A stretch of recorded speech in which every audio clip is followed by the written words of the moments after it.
Oke guys, kita masuk di penetapan kadar serat kasar. Dasar prinsipnya adalah ekstraksi. Jadi sampelnya ini diekstrak, ekstraksi sampel bebas lemak. Jadi sampelnya juga harus bebas lemak supaya menghindari terjadinya penyabunan ya, karena lemak kalau bertemu sama NaOH itu bisa terjadi penyabunan, jadi terbentuk sabun gitu. Oke, ekstraksi sampel bebas lemak dengan asam kuat dan basa kuat untuk memisahkan serat kasar dari komponen yang bukan serat kasar. Oke. Pertama, 2-4 gram sampel bebas lemak ditimbang. Jadi ini adalah sampel yang lanjutan dari kadar lemak ya. Kadar lemak diselesaikan baru nanti dilanjut ke serat kasar. Sampelnya diambil dari sana. Kemudian ditambahkan 50 ml H2SO4 1,25%. Nah, alasan untuk penambahan H2SO4 ini adalah untuk melarutkan pati, gula, protein juga ya. Jadi di sini untuk melarutkan zat-zat yang larut dalam asam ya. Dalam hal ini yang bisa larut dalam asam itu adalah pati ya, atau karbohidrat, gula ya, monosakarida, terus protein. Sebagian proteinnya sebagian sih guys ya, karena sebagian lagi ada yang larutnya dalam NaOH gitu. Terus juga penambahan H2SO4 ini dilakukan pertama kali karena memang menyesuaikan dengan pencernaan manusia, dimana pertama kali dia makanan itu masuk ke dalam lambung ya, jadi asam dulu gitu. Nah, ini dididihkan 30 menit untuk mempercepat ya, untuk membantu mempercepat proses pelarutan ya. Intinya di sini ya mempercepat reaksi ya. Terus kalau pendingin tegak ini kenapa dikasihkan pendingin, supaya sampelnya ini nggak gosong atau larutannya nggak menguap gitu ya. Volume sampel tetap terjaga. Terus batu didih ini gunanya untuk meratakan pemanasan, jadi supaya pemanasannya rata. Oke. Kemudian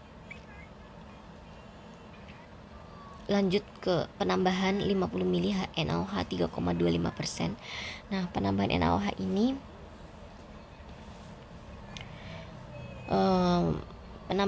ini yang pertama dia untuk menetralkan, dia juga untuk melarutkan yang nggak larut dalam asam ya, berarti sekarang dilarutinnya pakai basa. Nah, yang larut dalam basa ini protein, sebagian proteinnya lagi ya, protein sebagian.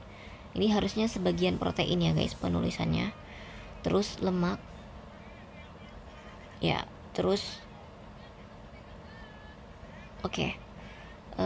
kejadiannya ini sama juga, dia menyesuaikan dengan yang ada pada tubuh manusia, dimana di dalam usus halus itu terjadi pencernaan oleh senyawaan basah gitu.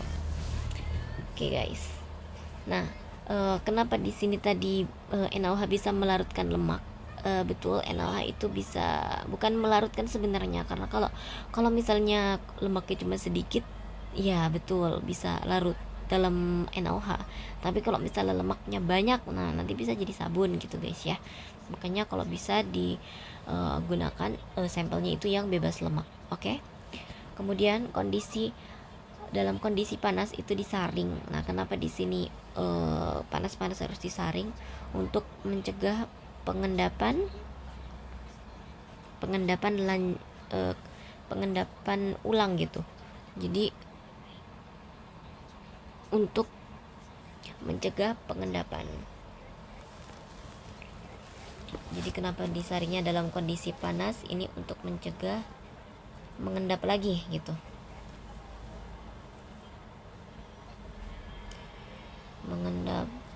Mencegah pengendapan ya. Lalu disaring dengan corong Buchner. Ini corong Buchner itu digunakan supaya cepat ya, karena kan dia pakai vakum, jadi bisa lebih cepat. Kemudian menggunakan kertas saring tak berabu Wattman 541, dihitung sebagai bobot kosong. Oke ya. Nah, di sini kalau aku searching itu kenapa dia menggunakan Wattman 541 ini untuk karena Wattman 541 itu dia kuat. Ya, jadi kertas saringnya kuat dan tetap utuh meskipun kondisinya ekstrim.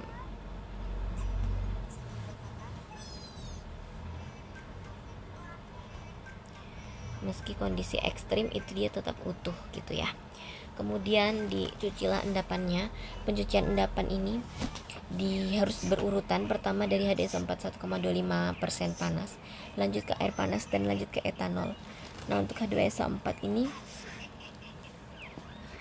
untuk menetralkan kembali, kan tadi habis NaOH. Nah, nanti dikasih HDS4 lagi untuk menetralkan kembali serta untuk melarutkan gitu ya, melarutkan kembali kali aja ada yang belum larut dalam asam. Nah, jadi ini melarutkan kembali zat yang tidak larut dalam asam. Melarutkan kembali zat-zat yang bisa larut dalam asam gitu. Terus untuk air panas itu untuk mencegah pengendapan, mencegah terbentuknya endapan. Jadi supaya tetap anak-anak, jadi supaya nggak mengendap lagi gitu loh, nggak menggumpal gitu ya. Nah, terus kalau etanol ini gunanya untuk larut ya, melarutkan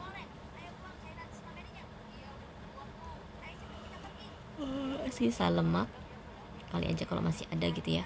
Terus juga supaya gunanya lagi adalah untuk endapannya supaya cepat kering gitu ya. Jadi melarutkan endapannya supaya cepat kering.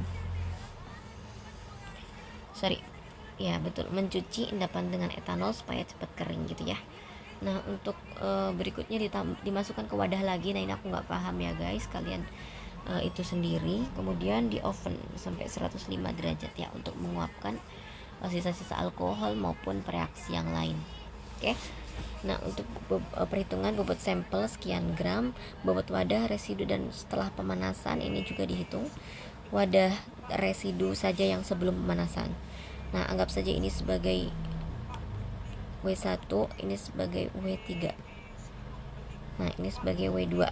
Nah, berarti nanti gram serat kasarnya ya W1 dikurang W3. Jadi yang sebelum pemanasan dikurang yang setelah pemanasan. Bukan seperti itu, sorry guys. Jadi intinya serat kasarnya taulah ya, itu aku nggak tahu WW nya berapa, tapi intinya itu serat kasar, gram serat kasarnya. Nah, untuk persen serat kasar nanti rumusnya gram serat kasar dibagi dengan gram contoh dikali 100. Oke, gitu.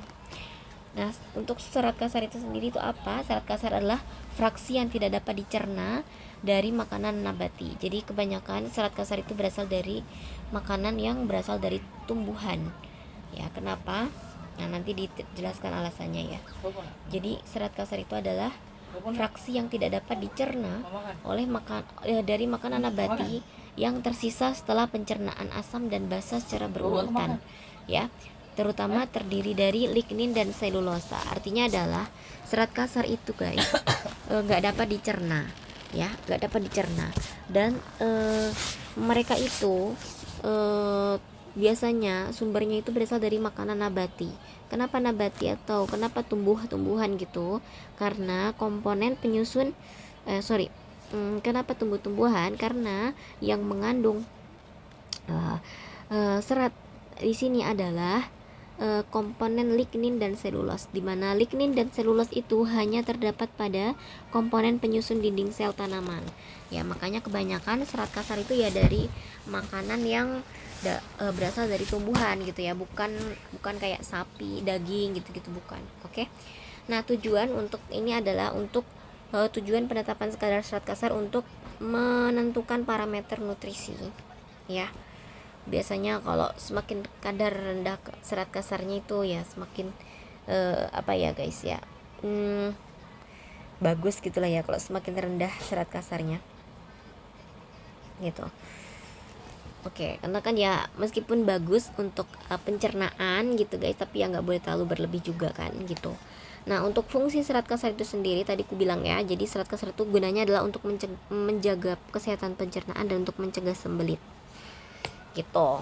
Nah, ini pengetahuan mengenai serat kasar dan serat makanan. Kalau serat makanan itu ini liputannya besar nih ya, apa namanya, daerahnya nih serat makanan nih, artinya dia tidak bisa dicerna di usus halus gitu.